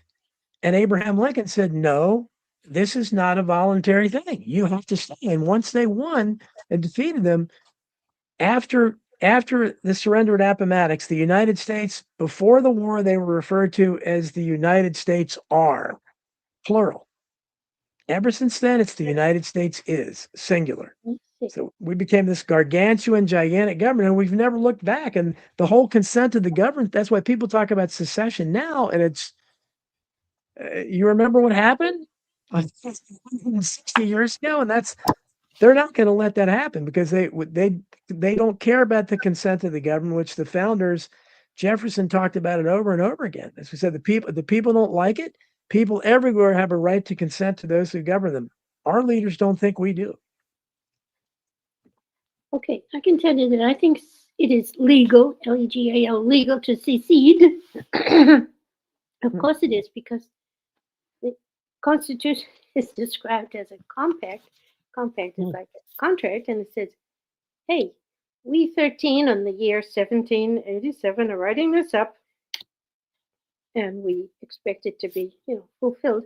And as soon as it wasn't fulfilled, 1798, when Adams came out with the Sedition Act. Yes, Adams, Alien and Sedition Acts, yeah. Yeah. And at that point, as you know, only the two states that went against it were Kentucky and Virginia. And boy, did they go against it. And then Congress dropped that Sedition Act without further fanfare, because I believe they knew Virginia and Kentucky could only win their arguments. Jefferson got rid of it as soon as he became president. But again, they revived them. They revived it in World War I with Wilson, and World War II. They used the same kind of thing, and they could do it again because they have precedent for it. Lincoln set so many precedents that when the January 6th people were held without all due process and denied everything, if somebody had gotten involved, the ACLU or somebody cared, the government would have just cited Lincoln, because he threw, 15,000. We don't know how many people he threw in prison in the North for opposing his policies. Again, without any due process. So they would just say, well, Lincoln did it. We're doing it now. That's why. I also note that after he died, and when the next president, who I think was Andrew Johnson, came in, he said he pardoned the rebels. Confederates, yes. And I'm sure he did that, because if he hadn't, and they fought it out. I think that's why they tried to impeach him, because Johnson was, he was a drunkard, but he recognized he had to heal the wounds, and that's why they went after him and impeached him, for no reason at all. Also because he objected to a lot of the overreach of Stanton and people like that, and the way they were treating the South under Reconstruction. How was he treating it? He was imposing it, or well, he reluctantly went along with it, but he tried to, generals like Sherman and Sheridan was awful in Reconstruction, just like he was in the war, and he was more like Lincoln claimed he would be. I don't know if Lincoln would have been that way or not, but That's what he claimed with malice towards none. We'll never know because he was assassinated, but he was. I think that's why they impeached him because he was going against, and they had effectively put Grant. Grant and Stanton had assumed control of the government under the Reconstruction. Stanton was just kind of a figurehead. And if you look at that, and my hero JFK, Profiles in Courage. He wrote one of the chapters. Was devoted to the guy who I forget his name, the congressman who was the vote that saved Johnson from being impeached. But That's been a so senator. I forgot to mention in my little presentation on the impeachment rules that a lot of people can get impeached, although they don't. The only ones in America that ever happened to was your one you just said, Andrew Johnson, and then not Nixon because he said goodbye. He walked out without waiting for it. And then the next one was Clinton, and then Mr. Trump, and Mr. Trump again. So it's rare, but even if it happens, it then goes to the Senate for conviction, and no one has left office based on impeachment. Right. You could say Nixon did at the threat of it, but anyway, because once you get over to the Senate, don't they need 2/3? Rabo saying numerous. You've already been impeached, and Mr. Trump was for whatever. The first time, never mind the second time. That was a joke. I mean, it was a bad joke. What I want to say about that, I told earlier in tonight's program, I told my fellow Republicans that they're going to hate me because I write articles of impeachment. However, when Trump did something that was supportable, I was right in there to support him, and one of them was January 6th. He was not the caller of the. Oh, of course, it was ridiculous. Yeah, of course. He wouldn't have the brains for it. Oh, Rabo, you need to read my books, buddy. He's talking about the Union generals were effing monsters. Crimes and Cover-Ups in American Politics, 1776, 1963, forward by Ron Paul. And my latest American Memory Hole, I got lots of detail on this, on the Union atrocities. They were monsters. You're exactly right. Sherman is probably the greatest war criminal that I know of ever. He was an absolute monster, a demon. And read my books. I've got all the testimony. I use a lot of Southern sources for that, but that's part of the problem, Mary, is that you're never going to have a society that does good or is right or just when your secular saint is Abraham Lincoln, who I think is the greatest tyrant we've ever had. That's the man that we think is the greatest. And you have FDR, who is also awful, that most people think is great. Woodrow Wilson, also awful. Awful. Teddy Roosevelt, awful. That's who Trump is acting like now is Teddy Roosevelt. Teddy Roosevelt would be right there with him because Teddy Roosevelt wanted to annex everything and take over everything and lead the charge himself. I'll give him that. He wasn't a chicken hawk. But so that's the problem is when and more people are awake on Lincoln, but not everybody. And more and more, first on some shows I've been when I talked about Lincoln at first, like they were just shocked. What? Hey, read the record. It is what it is. But and so much of what we're talking about today is because of the precedents that Lincoln set. Lincoln did so many terrible things when he was president, suspending the writ of the habeas corpus, throwing untold thousands of people in prison for no reason at all. And I've got the testimonies he talks about in the book of these people that, somebody would report that they made a hand gesture that they thought was sympathetic with the Confederates, throw them in prison. That's what he did. One of the most shameful things he did, again, this is history people don't know, it's hidden history that I write about. Frank Key Howard was the grandson of Francis Scott Key. Lincoln threw him in prison because he objected. I think it was a newspaper publisher or something. He was, criticized policies. Threw him in prison. He threw him in the same Fort McHenry where his grandfather wrote the Star-Spangled Banner from. I mean, you talk about irony. You think there's not one in 50 million Americans that know that. I didn't know. Know your history. That's your history. And that's your hero. That's your great hero, Abraham Lincoln. That's what he thought of the Star-Spangled Banner. And most people also don't know. I've written a lot about how Thomas Jefferson, how Lincoln hated the founders and especially hated Thomas Jefferson. His law officer talked about how much he hated. Of course he would. Jefferson believed in everything Lincoln didn't. The founders would have, Jefferson would have been a Confederate general. I mean, he was, like, so anyhow, I'm sorry to take off on a rant like that, but, and I want to put this, I want to put this link out here again. Come on, guys. We'd like to see somebody here. We'd like to get a call or a visit here for, I'm sure you'd love to discuss marriage. We can talk about anything. We're discussing everything. But I mean, people are active in the chat. Let's get somebody on here. I'm sure Mary would love your questions or comments. But I'm sorry, I didn't mean to interrupt you with my rant against. Go ahead. My little kiosk book. I want to tell you what it means. Yes. Because I'm mainly a student of sociobiology before I ever got into any of this politics business, we have instincts and patterns, and people throughout the world behave pretty much the same way. So even if they were given different cultural training, and they were, and we were, there are biological demands that are made.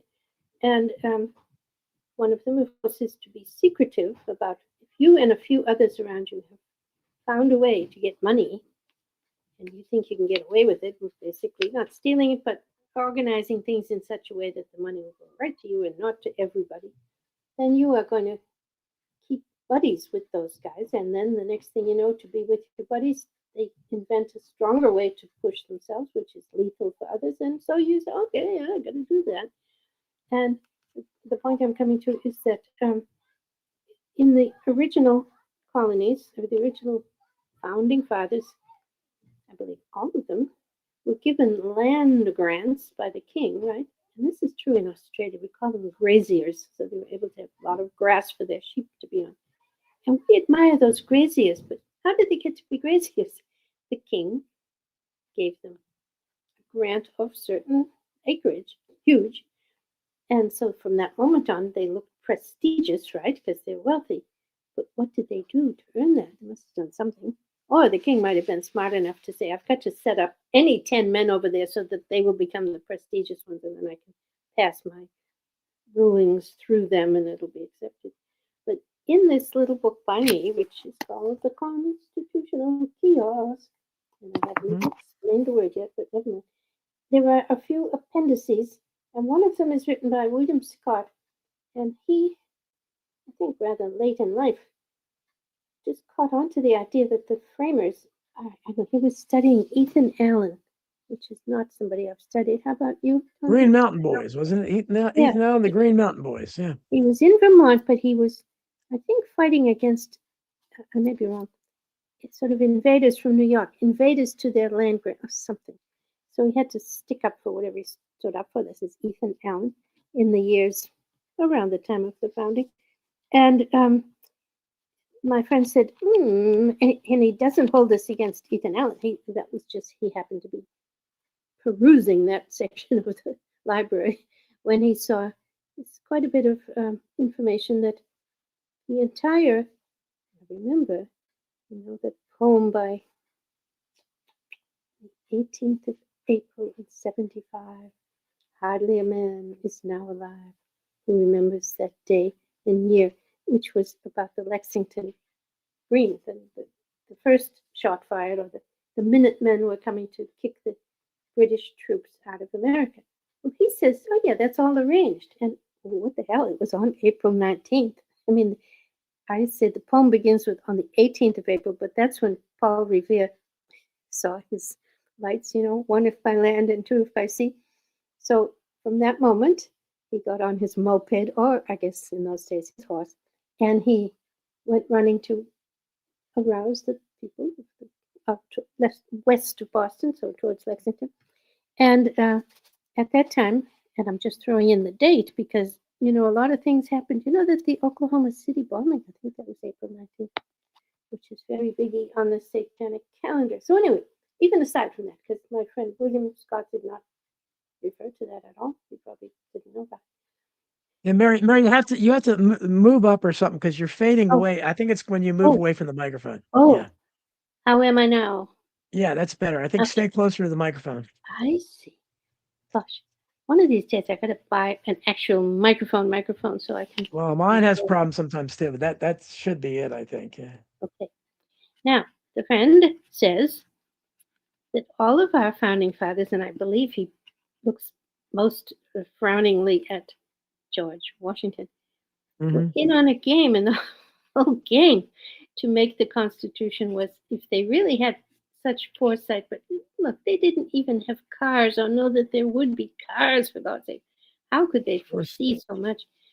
And the Industrial Revolution was sort of starting in England, sort of starting. You weren't having great urbanization, which is part of Industrial Revolution. And so, anyway, he says that those guys were acting on behalf of the king because the king needed slavery to continue for his own sake, though in his country it was outlawed, but he still had to have the market that went with it.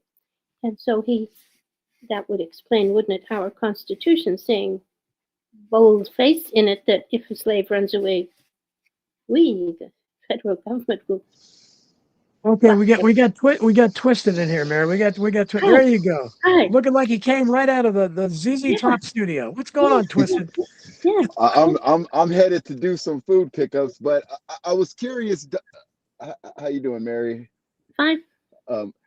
Don, I was curious. What is your opinion on the recent attacks on Cesar Chavez? He's a populist. He was aligned with the Kennedys. Is this a smear campaign? Is it because Tell me what the attacks were. I saw his name mentioned, but I didn't know what it was in context. What are they attacking him for? So he's being attacked by the right and the left. They're taking his statues down in California. They're ending his holiday in Texas. They're calling it Farm Workers Day. But remember, he was for the American worker. Yes, he was Hispanic, but he was for he was known to bust up. They would beat up illegal aliens that were strike breakers. So I don't know. So they're alleging that he was allegedly a pedophile to some famous civil rights Hispanic woman who was his partner for many years, and apparently, in all the articles, he was like an Epstein of his time, is basically what they're trying to say. And I was just curious because he's a populist. He probably leaned a little too left for me, but in today's standards, he's like a MAGA guy. So I was just curious about your opinion on that, because to me it's a big thing. I told you how I'm always talking about Tupac, and I said there was like a reverse where they start taking down heroes of even the minorities now. Is it possible that he's one of these guys who, I'm Mexican and white, so I understand the difference between a Chicano and a Mexican. And if I go to Mexico, I'm not a Mexican to these people. I am an American. I mean, so I don't know. What's your opinion? He was friends with Bobby Kennedy and everybody. Yes, he was. Kennedy was Kennedy. I know Kennedy talked to him a lot. Yeah, I mean, he's certainly, when I was young, I was far leftist, and I'm still far left on a lot of issues. But so I'm generally disposed. Anybody that's for workers' rights, I tend to agree with, and I know his opinions on illegal immigrants, and I think that's probably, I would imagine, this attack on him is probably triggered by that. I would guess. I don't know about him being a pedophile. Again, this is who knows? I mean, I doubt that's true, but you got to remember what a different world it was back then too. I mean, I don't know what they're talking about, but back then, adults with teenage girls happened quite a lot. Elvis Presley. Look at, Elvis Presley. Priscilla was 13 when he first fixed on Jerry Lee Lewis married his 13-year-old cousin. Ted Nugent. Ted Nugent wrote, I guess, Jailbait. And how many songs do you have about 16 Candles, Only 16, Sweet 16, Happy Birthday, Sweet 16? All of that's celebrating statutory rape in most states, right? 16, but that's, you remember the Beverly Hillbillies, great show, one of my favorites, still holds up well. Granny would constantly joke about Ellie Mae being a spinster because she's pretty near 16 or something like that. It's like, what? So that was the reality, especially down south. So I doubt very seriously that he was was such traffic anyone, but they don't want anybody. It's not left or right. They hate workers. They hate workers for the fact, unless they can get them, the reason they love illegal immigrants is because they can get them cheaper. That's why they like them. And as I pointed out in my book, Survival of the Richest, you had a couple cases. There was one pizza place, I think in Detroit or somewhere, that employed a whole lot of illegal immigrants. And they just looked the other way, as they do most places. But then the immigrants got the idea they wanted to start a union. Suddenly, the already showed up and they were deported in short order. That's what would happen. If the illegals suddenly started demanding higher wages, if they formed like some kind of we'd support them if they started forming viable labor unions.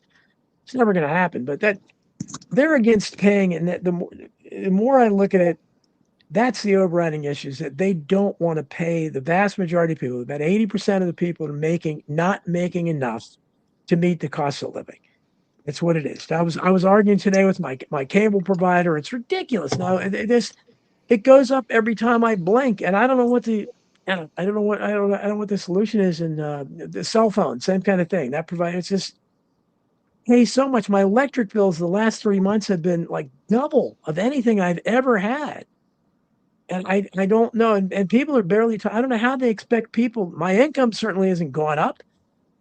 So I don't know how they expect it. But yeah, so I'm Cesar Chavez definitely was a kind of a populist, and I support any kind of populism. So I would look very skeptically. Have you seen his YouTube videos where he's like, what he calls illegals, the WB word? Oh yeah, did he use? That's from Eisenhower. Yeah, sure. Yeah, exactly. And he was. I read a lot about him because I'm Chicano. That my grandfather he came from Mexico, but it took him 10 years to bring his whole family. He came. He was in a work program called Brosetos or something like that, where they worked on the train tracks in the 1920s and 30s. And it took him 10 years to bring all of his kids and family over. And he had to show a certain amount of income per child that he brought over. And he had 10 kids. And he came to America. He couldn't read or write. He didn't know cursive. He couldn't even read or write in Spanish. He only knew how to sign his name. He was able to buy a house in Los Angeles, raise 10 kids with a stay-at-home wife. For him to see me, his grandson. Even immigrants could do that. That's what I said. That's why, and I tell people that all the time. I had an uncle that had 11 kids and was a taxi driver. So all he ever did, he had a pretty nice big house in a very nice area. If that was there today, it'd be worth a couple $1 million because it's in a rich county. How did he do it? His wife never was pregnant. I guess she couldn't have worked, but I mean, and that's one example of many I knew. That's what nobody talks about. That Bernie Sanders, anybody talk about 60, 70 years ago, every job paid a living wage. Every job. Mary, what do you think of all this? Okay. I think that maybe I read some of the accusations. It sounds pretty true. And pedophilia isn't new. I got in on this game in 2005 just because I was studying mind control. And then it turned out that many of the mind control girls had, as part of their capture, part of their training, to later become slaves for our government. And there are maybe millions of them. I didn't believe that at first, but now I'm thinking probably more than half of Congress are children who were captured as children. Not moved out of their own family home. Usually it was the parents who were doing the capturing, but I think they're not free. And one time when I was hanging around the Harvard campus, which would have been around 1978, Mr. Cesar Chavez was a privileged speaker. He was speaking at the ARCO Forum, and you really wouldn't have lettuce farmers speaking at the ARCO Forum. So the fact that he was there for the cause of what you just said, the better wages for the people, that has to have been, in my opinion, part of a game, because that is not really Harvard's game to do that, is it? So if he was under their control, and I'm not blaming him as an individual because I don't know his case, and I always liked him when I saw him, at these events. I thought, oh yeah, he's good. Good. It's quite possible that many of our heroes and many of our people that we admire are in a big game, and we just don't know it. And whether they know it or not is tricky. But they see the world differently from us. But when they're talking to us, they use our expressions. They act like us. So you really wouldn't guess them. You certainly would never guess if, by any chance, Mr. Chavez has got some other agenda going. You're saying basically the same thing that people are saying today about Tucker Carlson, RFK Jr., who I feel like, MLK is really, there's a whole bunch of people that don't like him anymore. It's really, and I think there is a plot to try to destroy our heroes, to try to make it so we have no heroes. And I think that's why, even some of the people whose statues they were tearing down, I don't necessarily consider heroes, but people do. The vast majority, and I think it's important that they have an idea that there were people that had higher ideals and did good things, maybe even if they really didn't. But I think it's important to have some heroes, and I think they want to take that all away from us. And now we look at there are no heroes. It's impossible to have a hero in Washington. It's difficult to find them today, for sure. Yep. George Floyd, he's a hero. Yeah, James Yunion says, why Chavez and not ML King, who also has outstanding credible accusations against? Well, yeah, I mean, King apparently, I don't know. I don't know how much tape they have on what he was actually doing. I mean, he was at the very least a womanizer. But, again, it kind of makes him like all the other high-profile Christian ministers, doesn't it? I mean, it seems like that's... It is amazing how many of the religious leaders got caught out. And also, I'd say this about the Catholics. I attended the hearings of this thing called Royal Commission in Australia. It went on between 2014 and 2017. And, of course, they weren't, I don't suppose anybody got arrested, but they really weren't looking for the pedophiles. They were looking for why didn't the principal of the school or the sergeant of the army stick his nose into this problem when he knew that the young boys were being raped by whomever. And so anyway, during this commission, which went on and on, it did become apparent that it's really big stuff. And one person who commented on an article I wrote, I must say she got it right, although I don't think she claims to have known anything about the fact. I said that in one of the famous private schools in Melbourne, high schools, the man, this came out in the hearings, the guy who was the laundry man, now it's a dormitory situation, so you got a guy that runs the laundry, and that for about 30 years he was raping boys. And this commenter said he was probably put there, or he was certainly allowed once folks knew about it. Nobody said, get out, he stayed. And they said probably he was fulfilling the task of identifying two things. Who was a good victim and therefore could be used in a sort of vulnerable way in other things. But also, since then he would involve some older boys in screwing the younger boys, then those boys could be then chosen as suitable for doing rough things later. I just think she probably got it right, but we never pushed it. Well, yeah, we if you look at the Epstein files, and thanks to Peter Seacox, he's not in the chat today, does great research for me on this, and he's sending me. I wrote part 3 on Substack today, and I'm just going through some of the files, and if you see, I mean, this is amazing. The people, Mae Brissell's name came up in the files today. Mae Brissell, who's not directly, but she's a conspiracy legend. And Paul Krasner was her right-hand man. Yeah. Paul, who I corresponded with him years ago about. I asked him if John Lennon was obsessed with the JFK assassination. He told me he was because he was good friends with John Lennon. But Krasner was a crony of Epstein, and they're going back and forth. And it's this guy. Epstein not only could arrange meetings with the Pope. There's a reference in the files to him living at the Vatican for a period of time. Now, what is a Jewish sex trafficker doing? They have rooms to let at the Vatican, and he, what? How do you explain that? And this guy, if you look at the names, and again, the names are overwhelmingly Jewish. I'm sorry, they just are, and we have to address that. I make fun of it in there because say, here's another one, and it's just constant. And there's so many references to cannibalism.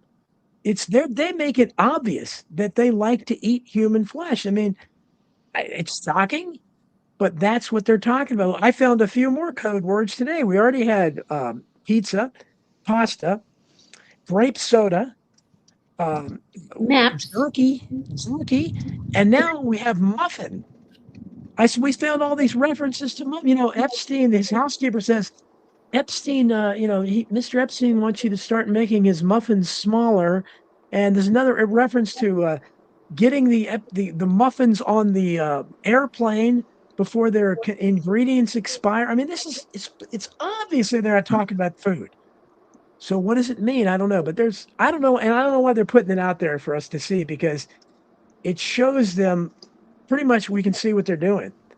And we know they're never going to be held accountable. Like Catherine has spirit cooking. Yeah, there's a Maria Abramovich reference in there too, of Elon Musk attending a party with her. They're all Bobby Kennedy. RFK Jr. was on and he admitted it, but it's still weird. He went on a dinosaur fossil hunt with Epstein. I mean, I guess it's better than going to Lolita Island, but it's just, they're all So in on it. I guess dinosaurs are real after all. Well, yeah, I don't. I want to give the host a promo here. If everybody goes to Substack today and looks for Don Jeffries, his article on reading through the files himself is about the hottest thing I have seen.